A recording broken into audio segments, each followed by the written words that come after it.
एवं उच्च श्रेणी के पादपों में पादप के किसी भी कायिक अंग से इसका पुनर्जनन एक सामान्य क्रिया है। इस विधि में पौधे के किसी भी कायिक भाग को मातृ पौधे से अलग करके नया पादप तैयार किया जाता है।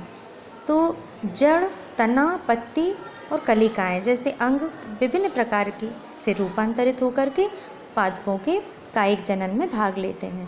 इस विधि से प्राप्त पादपों का जीव द्रव्य मातृ पौधे के जीव द्रव्य से किसी भी प्रकार से भिन्न नहीं होता, यानी बिल्कुल समान होता है। तो कायिक प्रवर्धन क्या कहलाता है? मातृ पादप से कायिक अंगों के द्वारा, कायिक अंग यानी जड़, तना, पत्ती या कलिका, इनके द्वारा नए पादपों का पुनर्जनन कायिक जनन या कायिक प्रवर्धन कहलाता है। कायिक जनन पौधे को विस्तृत क्षेत्र में फैलाने के लिए उपयोगी होता है और एक बार जब मातृ पौधा को अनुकूल परिस्थिति प्राप्त हो जाती है तो वह कायिक जनन द्वारा उस क्षेत्र में पूरी तरह से कॉलोनाइज हो जाता है, आबाद हो जाता है। कायिक जनन द्वारा उत्पन्न संततियाँ केवल उन्हीं परिस्थितियों में अनुकूलित होती हैं जिनसे उनका मातृ पौधा अनुकूलित होता है। अब इसमें दो प्रकार से जनन हो सकता है, एक तो नेचुरल और दूसरा आर्टिफिशियल। तो जो प्राकृतिक रूप से कायिक जनन होता है उसका एक प्रकार हम देखेंगे। देखिए, जड़, तना, पत्ती और कलिकाओं से हो सकता है, तो हम आज यहाँ देख रहे हैं कि पत्ती से किस तरह से नया पौधा तैयार हो सकता है। तो ये जो पत्ती है आप सब परिचित होंगे इससे, ये ब्रायोफिलम की पत्ती है।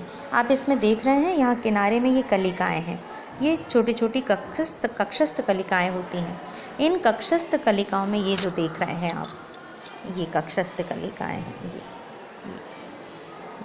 ये इन कक्षस्थ कलिकाओं से नया पौधा जन्म ले लेता है। ठीक इस तरह से ये देखिए, ये नया पौधा। तो इसमें हमने देखा कि इस पत्ती के किनारे में ये जो छोटी छोटी कलिकाएँ, कक्षस्थ कलिकाएँ दिखाई दे रही हैं, इनको अपस्थानिक कलिकाएँ भी कहा जाता है। ये देखिए, ये इस तरह से ये अपस्थानिक कलिकाएँ यहाँ पर, ये तो यहाँ से नया पौधा बन जाता है। तो ये कलिकाएँ जब बड़ी हो जाती हैं, इसमें देखिए अब ये तो कुछ बड़ी हो गई हैं, तो ये बड़ी हो कर के अपने मातृ पौधे से अलग हो कर के एक नया पौधा बना लेती हैं। इस तरह से कि ये मातृ पौधे से जब अलग हो गई, नए पौधे बना लिए, तो एक नया पौधा पत्ती से तैयार हो गया, यानी कायिक अंग से नया पौधा तैयार हो गया। इसको कहते हैं कायिक प्रवर्धन या वेजिटेटिव रिप्रोडक्शन, कायिक जनन।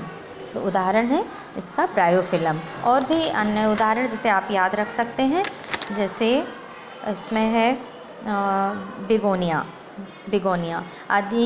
इनकी पत्तियों के किनारों से छोटे छोटे से प्लांटलेट्स निकलते हैं जो कि नए मातृ पौधे से अलग होकर के नए पौधे को जन्म देते हैं।